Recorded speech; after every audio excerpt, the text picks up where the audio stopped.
नमस्कार, मैं हूं संजय कुमार। आप सभी को स्वागत है हमारे यूएनआई न्यूज स्टार प्लस में। साथियों, आज बाल विकास परियोजना का सबसे बड़ा सच हम आपके सामने रखेंगे।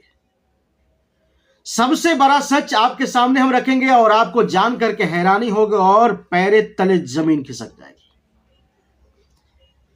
हमारे देश के महापुरुषों ने कहा कि 3 चीज में घोटाला कभी भूल करके भी मत करना, एक दूध और एक फूल और एक पान के पत्ते में।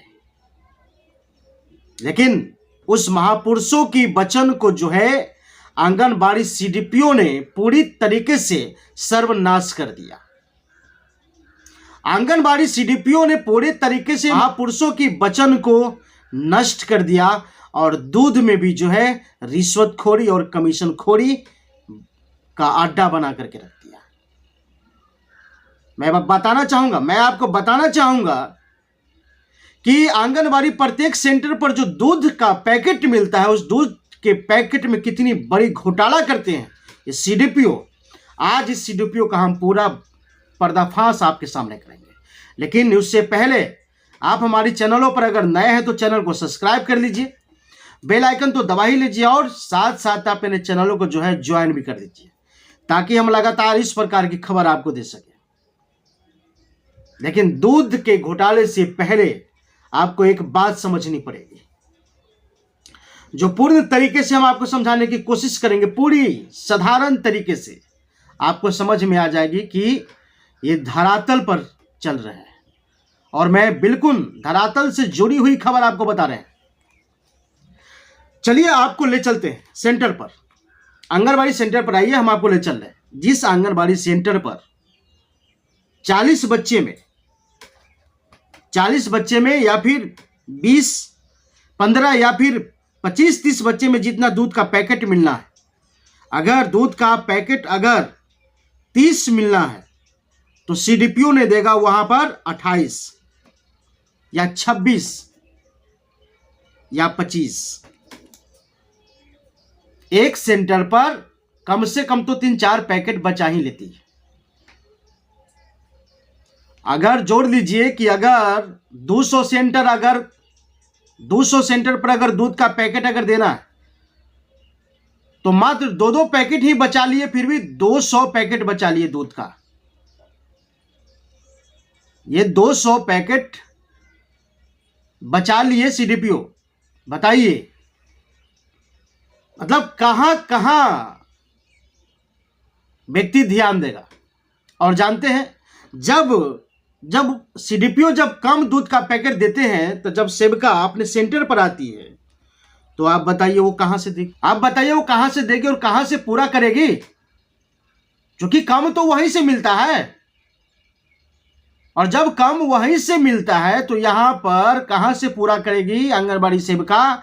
और जानते हैं ये सबसे बड़ा कमजोरी क्या होता है, जो आसपास के जो बच्चे की पेरेंट्स होते हैं, जो बच्चे के गार्जियन होते हैं, अब वो सवाल उठाना शुरू कर देते हैं सेविका के ऊपर कि हमारे बच्चे को तो दूध मिला ही नहीं, हमारे बच्चे को तो दूध इतना ही मिला।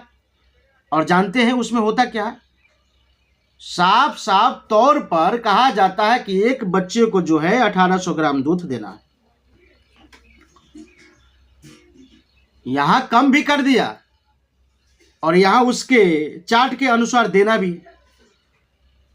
अब बताइए सेविका क्या करेगी। अब ये सेविका जो है, जो दूध का पैकेट कम मिला वो भी नहीं मांग सकती है।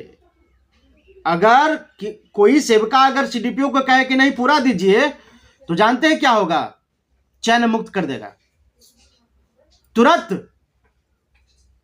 अरे भाई, अधिकारी है वो। अब सेविका का जो है वो बड़े अधिकारी है, तो बड़े अधिकारी से तो हर डिपार्टमेंट में डरना पड़ता है। लेकिन पता है, जिस दिन सच्चे सेविका से अगर सीडीपीओ का मुलाकात अगर हो गया ना, मजा आ जाएगा। पूरा कमीशन और रिश्वत लेना जो है ना उसको भारी पड़ जाएगा जिस दिन सही सेविका से मुलाकात हो गया। और जिस दिन ये सेविका लोग जागरूक हो गया ना, उस दिन ये सीडीपीओ का ना पूरा खेल खत्म हो जाएगा। जिस दिन नौकरी की ना परवाह करते हुए सेवका समझ ले कि आज मुझे नौकरी नहीं करना है बल्कि भ्रष्टाचार को मिटाना है, तो सीडीपीओ को उस प्रखंड से, उस ऑफिस से बोरा बिस्तारा बांध करके भाग जाना पड़ेगा। लेकिन हमारे समाज में ये कब जागरूक होगा, ये कब जुनून आएगा, ये कब ताकत आएगी सेवका के अंदर, ये बहुत बड़ी सवाल है।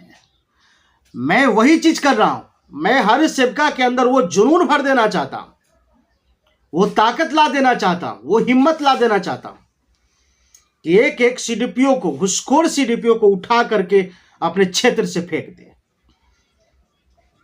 और जिस दिन ये काम करना सेवका शुरू कर दिया ना, समझ लीजिए कि आंगनबाड़ी विभाग में जो है ना, ये भ्रष्टाचार बंद हो जाएगा। लेकिन उससे पहले सरकार को जो है ध्यान देना पड़ेगा। अब बताइए, हम आपको फिर से वापस ले आ रहे हैं उस दूध पर। जिस महापुरुषों ने कहा था कि दूध में कभी भी घोटाला मत करना, अब बताइए कुपोषण वाले बच्चे को ये दूध पीने के लिए मिलता है, उस दूध में भी जो है ये बड़े बड़े पोषण वाले जो सीडीपीओ है ये सब दूध पी जाते हैं। अरे भैया, तुम्हें दूध ही पीना है तो किसी अपने गांव में या फिर जहां पर डेरा लेकर के रह रही हो वहां किसी दूध वाले से उठौना ले लो और उस दूध को पियो, तुम्हें फायदा भी करेगा। शरीर अगर इतना ही कमजोर अगर हो गया है दूध पीने के लिए, तो यार कम से कम बच्चे को तो छोड़ो ना, जो बच्चे की हक आ रहा है, जो बच्चे के अधिकार आ रहा है, उसको तो कम से कम बच्चे को दे दो। देखिए, आप यहां पर एक सवाल उठाएंगे कि अरे भैया 2-3 पैकेट ही तो ले लिया, 2-3 पैकेट ही तो कम दिया।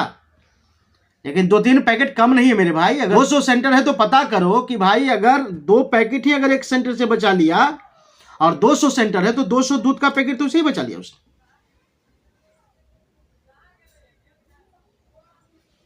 एक सेंटर से अगर 2 पैकेट बचा लिया और 200 सेंटर है तो 400 तो इसे बचा लिए।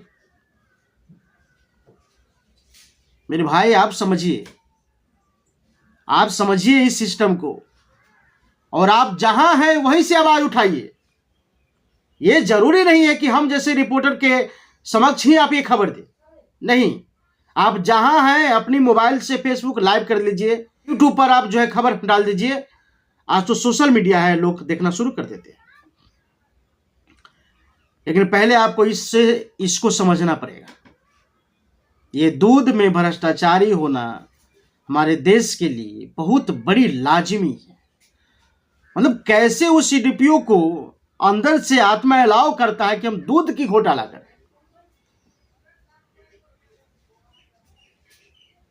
अगर कोई आदमी दूध की अगर घोटाला करे तो आप समझ सकते कि उसकी आत्मा जो है वो जीवित होगा। आपको लग रहा है कि वो आत्मा जीवित होगा? समाप्त हो गई होगी। रिश्वत के खेल में तो ये समझ में आ रहा है कि उसकी आत्मा अभी भी जीवित है। लेकिन अगर कोई दूध की रिश्वतखोरी कर ले तो बताइए क्या होगा इस देश का, क्या होगा इस देश के बच्चे का? ये समझ में नहीं आता है। फिर हम मिलेंगे अगले एपिसोड।